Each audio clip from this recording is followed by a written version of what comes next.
Magandang buhay mga kanobela.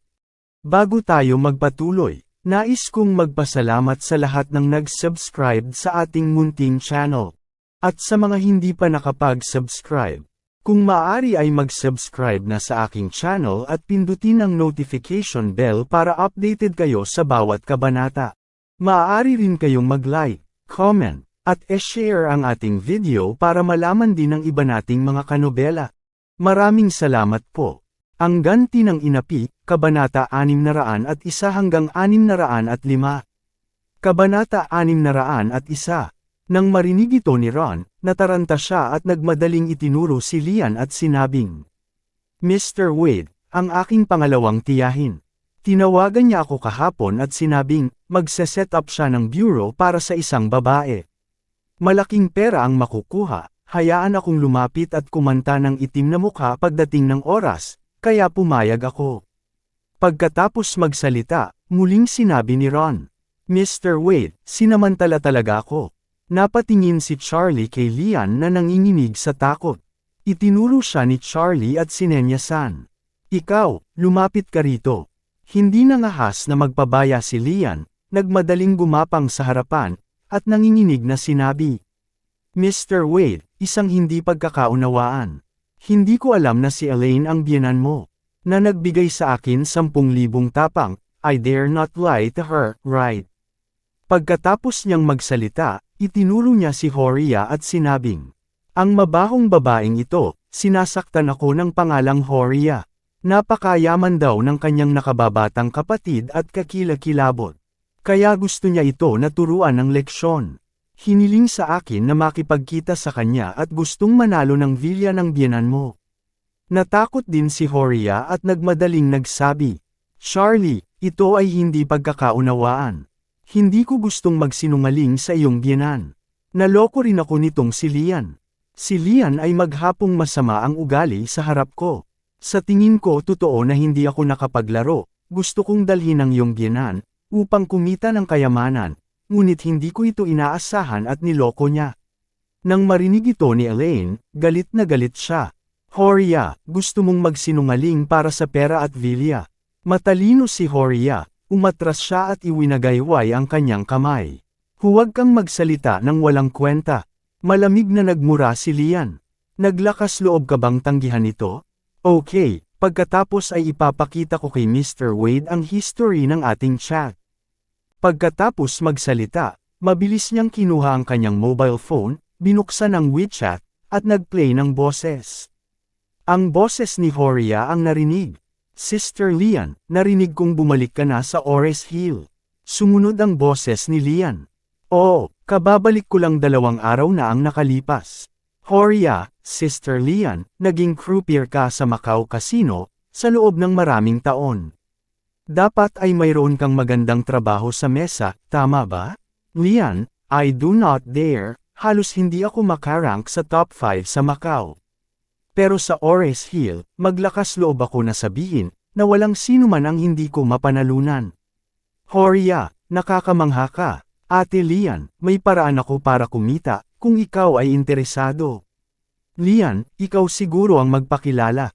"Horia, mayroon akong isang nakababatang kapatid na babae, na medyo mayaman.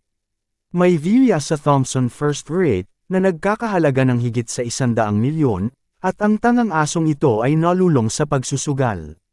Kung tawagan ko siya, mag-set up ka ng isang round na manalo siya ng magandang deal." "Lian, isang vilya na nagkakahalaga ng higit sa 100 milyon. Totoo ba?" "Horia, totoo." "Lian, okay lang. Pero pagtapos na, gusto ko ng 60%. "Horia, walang problema. Sa'yo ay 60% at sa akin ang 40%. Nang marinig ang kanyang boses, natakot na si Horia. Nagmamadali niyang sinabi, "Charlie, hindi ko sinasadya, ako ang iyong malaking tiyahin, lahat tayo ay isang pamilya." Tumingin sa kanya si Charlie at mahinang sinabi, "Let's talk about your business later." Pagkatapos magsalita, hayaang may kumaladkad sa kanya. Pagkatapos, tumingin siya kay Lian, ngumiti at nagtanong, "I heard that your 1,000 skills ay napakalakas." Nagmamadaling paliwanag ni Lian, Mr. Wade, sa katunayan, ang 1,000 skills ay maliit na pandaraya, at kaunting balahibo lang ang alam ko. Tumango si Charlie at nagtanong, paano ka nadaya sa kasong ito ngayon? Nagmadaling ipinaliwanag ni Lian, ang mahjong machine na ito ay customized. Maaari kong direktang i-preset ang lahat ng mga card, mula sa 4 na kumpanya sa computer ng maaga, at pagkatapos ay simulan ito sa aking mobile phone anumang oras. Kapag automatikong binasa ng mahjong machine ang mga card, susundin ang aking kahilingan at e-shuffle ang mga card, at pagkatapos ay bumangon. After that, she further explained. Pagdating ng panahon, gagamitin ko ang software para kontrolin ang bilang ng mga dice, at tukuyin kung sino ang kukuha ng card. Binibigyan ko ang iyong biyenan ng ilang mga card mula sa langit. Ngunit ang lahat ng mga ito ay dead ends. Ito ay isang card na hindi pwedeng mapanalunan sa buong buhay, kasama sina Horia at Nivea, para hindi ako matatalo higit pa. Matapos siyang pakinggan, bahagyang tumango si Charlie at nagtanong, ilang tao ang mga nasaktan sa pamamaraang ito? Nagmamadaling sinabi ni Lian, hindi gaanong marami, hindi ko karaniwang ginagawa ang ganitong uri ng bagay. Kumunat ang noo ni Charlie at nagtanong, ilang sugarol ang natulungan mong manalo sa kasino ng Macau?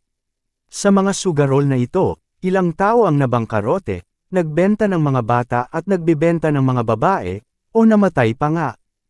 Kabanata 602. Ito, pawis na si Lian. Sa paglipas ng mga taon, marami na siyang nagawang masasamang bagay, at hindi niya alam kung ilan ang mga tao ang nalugi. Ang pagsusugal mismo ay isang kalaliman na kayang lamunin ang lahat. Ang ilang mga tao ay nahulog sa pamamagitan ng kanilang sarili, at ang ilang mga tao ay nahulog dito kasama ang kanilang buong pamilya. Gayunpaman, walang pakialam si Lian sa buhay at kamatayan ng mga biktima nito. Naramdaman niya na yon ay ang kakayahan niyang kumain. Paano siya mananalo kung ang iba ay hindi natatalo? Sa makatuwid, hindi niya kailanman nakaramdam ng pagkakasala.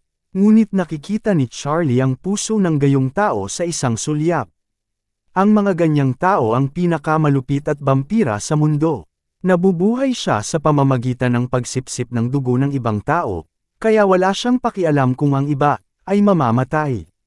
Kakilakilabot na sila ay mamatay pagkatapos na sinipsip ng kanyang sarili. Natural na walang simpatiya si Charlie sa ganitong klase ng tao. He looked at Lian playfully and said with a smile, "Let's do it, how about a few games kasama kami?" Natigilan si Lian at nagtatakang nagtanong, "Mr. Wade, ano ang lalaruin mo?"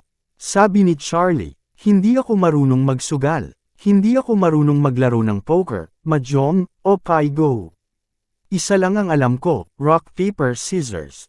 Nagtatakang tanong ni Lian, "Maglalaro ka ba sa akin ng gunting na bato?" Tumango si Charlie, "Oo, maglalaro ako ng rock paper gunting sa'yo, isang dakot ng 10 milyon. Ano sa tingin mo?" Ito, kinakabahang sabi ni Lian. "Mr. Wade, hindi ako nangahas makipaglaro sa'yo."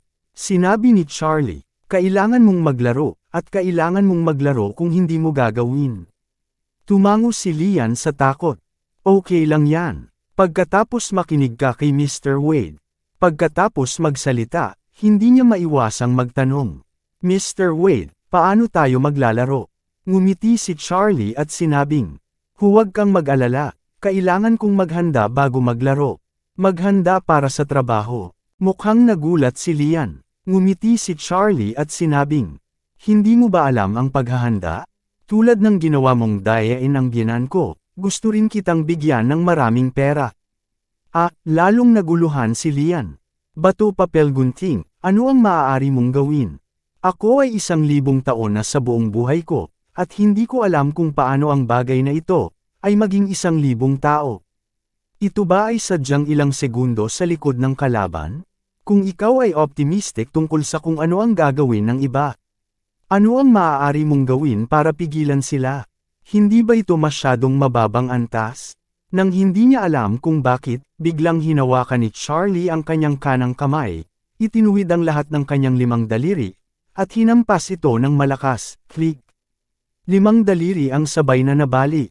Napasigaw si Lian sa sakit, ngunit itinaas ni Charlie ang kaliwang kamay, at pinutol din ang 5 daliri ng kaliwang kamay. Ngayon, ang mga daliri ni Lian ay hindi na makontrol, at ang 10 daliri ay konektado lamang sa balat.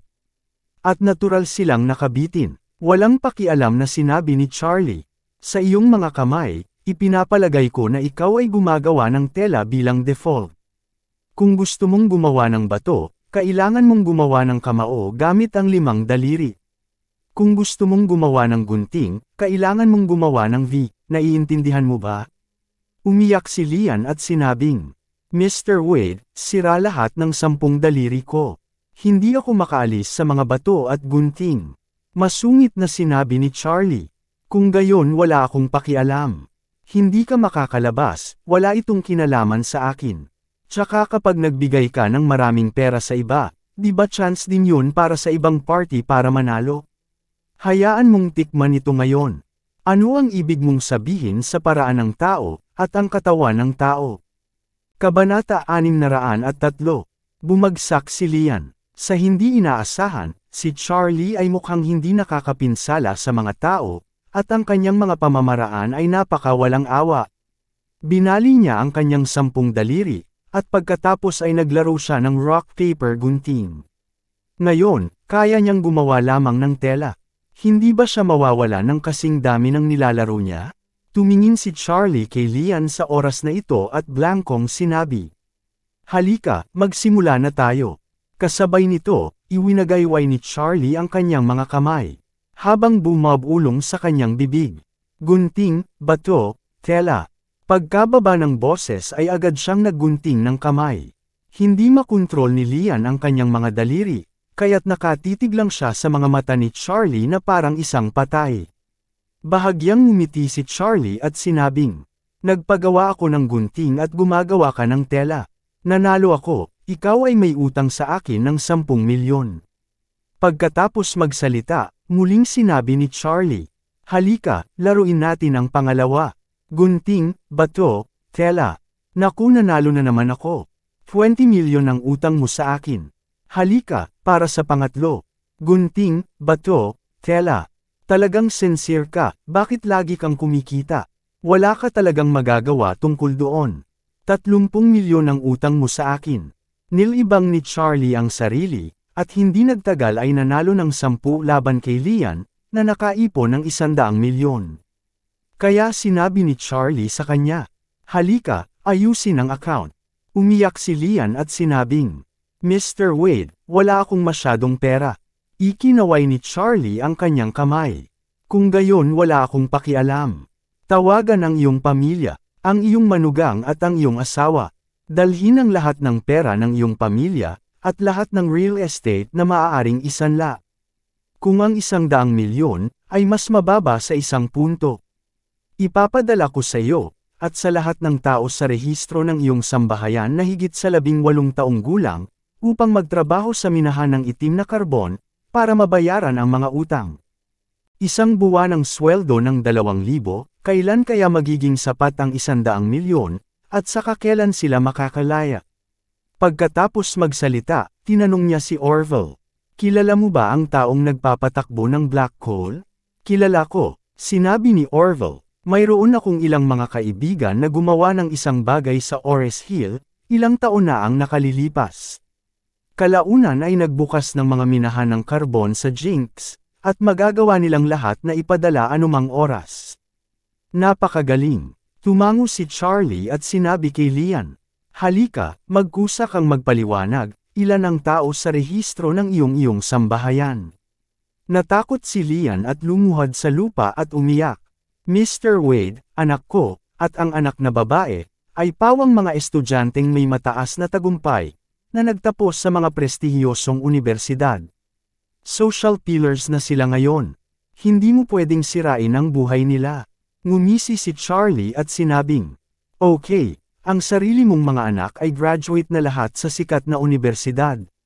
Ngunit, paano ang mga pamilyang pinatay mo? Makakain pa ba ang kanilang mga anak? Mabubuhay kaya sila? Hayaan mo na lang pumasok sa school. Isang prestihiyosong unibersidad, Kapag nasira ang buhay nila, bakit hindi mo sila pinansin? Nagsisisi at natatakot si Lian, at ang kanyang mukha ay partikular na maputla. Nakapatay nga siya ng maraming tao, at hindi mabilang na mga tao ang sinira niya, ngunit hindi siya kailanman nagsisisi. Gusto niyang kumita, basta kumikita siya, walang ibang bagay. Kaya ngayon ang kabayaran ay dumating. Nais ni Charlie na ipadala ang lahat ng mga anak na lalaki at babae na kanyang nilinang sa itim na karbon para maghukay ng karbon. Ito ang pinakamahusay na parusa para sa kanya, na personal na sirain ang kanyang buhay, na mapanlinlang at dinukot na pagsisikap. Isang buwan ng sweldo ng 2,000, kailan kaya magiging sapat ang 100 milyon, at saka kailan sila makakalaya? Pagkatapos magsalita, tinanong niya si Orville, "Kilala mo ba ang taong nagpapatakbo ng black hole?" "Kilala ko," sinabi ni Orville. "Mayroon akong ilang mga kaibigan na gumawa ng isang bagay sa Ores Hill, ilang taon na ang nakalilipas. Kalaunan ay nagbukas ng mga minahan ng karbon sa Jinx, at magagawa nilang lahat na ipadala anumang oras." "Napakagaling." Tumango si Charlie at sinabi kay Lian, "Halika, magkusa kang magpaliwanag, ilan ang tao sa rehistro ng iyong sambahayan." Natakot si Lian at lumuhad sa lupa at umiyak. "Mr. Wade, anak ko, at ang anak na babae, ay pawang mga estudyanteng may mataas na tagumpay, na nagtapos sa mga prestihiyosong unibersidad. Social pillars na sila ngayon. Hindi mo pwedeng sirain ang buhay nila." Ngumisi si Charlie at sinabing, "Okay, ang sarili mong mga anak ay graduate na lahat sa sikat na unibersidad. Ngunit, paano ang mga pamilyang pinatay mo? Makakain pa ba ang kanilang mga anak? Mabubuhay kaya sila? Hayaan mo na lang pumasok sa school. Isang prestihiyosong unibersidad. Kapag nasira ang buhay nila, bakit hindi mo sila pinansin?" Nagsisisi at natatakot si Lian, at ang kanyang mukha ay partikular na maputla. Nakapatay nga siya ng maraming tao, at hindi mabilang na mga tao ang sinira niya, ngunit hindi siya kailanman nagsisisi. Gusto niyang kumita, basta kumikita siya, walang ibang bagay. Kaya ngayon ang kabayaran ay dumating. Nais ni Charlie na ipadala ang lahat ng mga anak na lalaki at babae na kanyang nilinang sa itim na karbon para maghukay ng karbon. Ito ang pinakamahusay na parusa para sa kanya, na personal na sirain ang kanyang buhay, na mapanlinlang at dinukot na pagsisikap. "Palayain kita pagdating ng panahon." Bumagsak si Lian at bumulong. "Mr. Wade, 2,000 sa isang buwan, 24,000 sa isang taon, at hindi ako makakakuha ng napakaraming pera, upang mabayaran ang kanyang mga utang hanggang sa kamatayan." Tinanong siya pabalik ni Charlie, "Yung mga taong sinira ng barkada mo, pumunta na sa pagkabangkarote, at maraming utang. Paano nila binayaran ang kanilang mga utang? Naranasan mo ba isipin ito? Kung alam mo ngayon, bakit ka mag-abala?"